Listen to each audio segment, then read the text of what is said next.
No vídeo de hoje a gente vai estudar uma gramática bem avançada aqui do inglês, que é um caso que acontece, que é o infinitivo aparecer sem to ou ing, tá?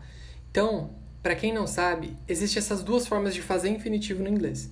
A gente coloca to, essa palavra to aqui antes do verbo, ou a gente coloca ing grudado no final dele, como desinência, como o final do verbo. O final do verbo é ing, tá? Tem essas duas maneiras. E o tema da aula de hoje são casos em que o infinitivo aparece sem um e nem o outro, tá? Antes disso, eu separei 2 exemplos aqui para vocês revisarem. Então, primeiro, do to, né?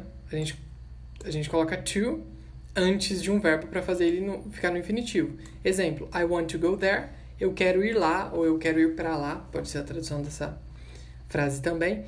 E o ir está no infinitivo. Por isso que ele é to go. Então, quando a gente quer fazer infinitivo, a gente coloca to antes do verbo. Outra maneira de fazer infinitivo é colocando ing no final do verbo. Frase de exemplo. I thought about going to the United States. Eu pensei sobre ir para os Estados Unidos. Ou eu pensei em ir para os Estados Unidos. Em vez de sobre, pode ser também. Tá vendo que going aqui, na tradução, ele é ir. Ir é infinitivo. Então, por isso que tá going aqui. E a diferença de quando usar o to e o ing, né, é na seguinte, só uma revisão. O ing, a gente vai usar o infinitivo com ing quando a frase vier depois de uma preposição. O about é uma preposição, então a gente fala going e não about to go. A gente não vai mais usar o to, beleza? Mas voltando para o nosso tema da aula aqui, a gente tem infinitivo sem to ou ing. Então, primeiro caso em que ele acontece, depois de verbos modais. Os verbos modais são aqueles verbos diferenciados, né, que agem de forma diferente na língua. Os mais famosos são can, could, would, should, must, may, tá? Enfim, esses são os mais conhecidos. Primeira frase. You must visit your mother. A tradução dela é, se você quiser pausar aí, você pode tentar a tradução. Você deve visitar a sua mãe. Ou você precisa visitar sua mãe, pode ser também. Must é um verbo modal. Visit, na tradução, você deve visitar a sua mãe. Visit é infinitivo. Visitar está no infinitivo, só que não tem to e nem ing, porque ele está vindo depois de verbo modal. Outro exemplo. You should tell her how you feel. Você deveria falar para ela como você se sente. Esses daqui dos verbos modais são bem tranquilos pra gente, porque é intuitivo por algum motivo. Na verdade, não é por algum motivo, é porque a gente se expõe ao idioma, e esse caso de infinitivo depois de verbo modal sem to e sem ing aparece muito na língua. Então, é natural pra gente ver um you should tell e traduzir, pensar nele como você deveria falar. Falar tá no infinitivo, só que não dá vontade na gente de colocar um to aqui. Não dá vontade de falar you should to tell. Porque a gente já ouviu muito you should tell, you should go, you should say, you should try, né? Então, por isso o nosso cérebro, o inconsciente vai aprendendo inglês também. Por isso que se expor ao idioma, você pula várias etapas, né? Porque você tá aprendendo ali sem perceber que tá aprendendo.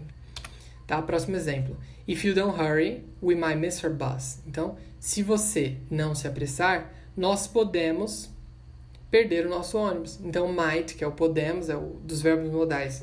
Eu tinha esquecido até dele, né? Na hora de falar os mais famosos, o might também é muito famoso, muito usado.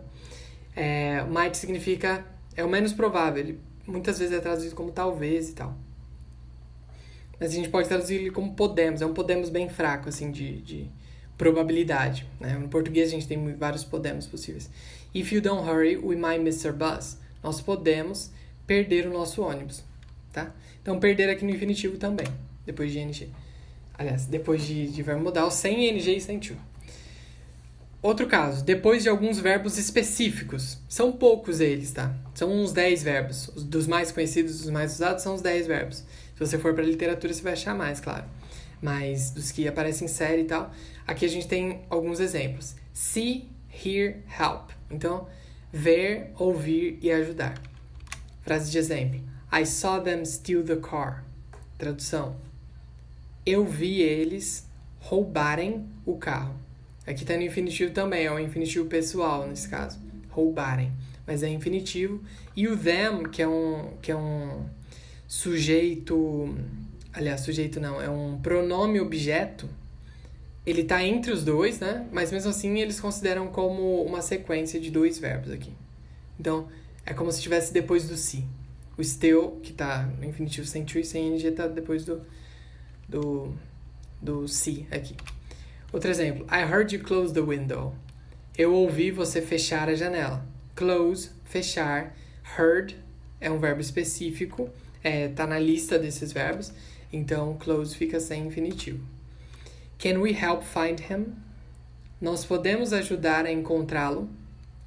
Ou encontrar ele, que seria infinitivo, tá? Tem isso no português também. Seria infinitivo, então conta também, né? Nós podemos ajudar a encontrá-lo. Então, esse daqui é o mais comum que aparece. Depois de help, tá? Help e um verbo sem to, sem ing no infinitivo.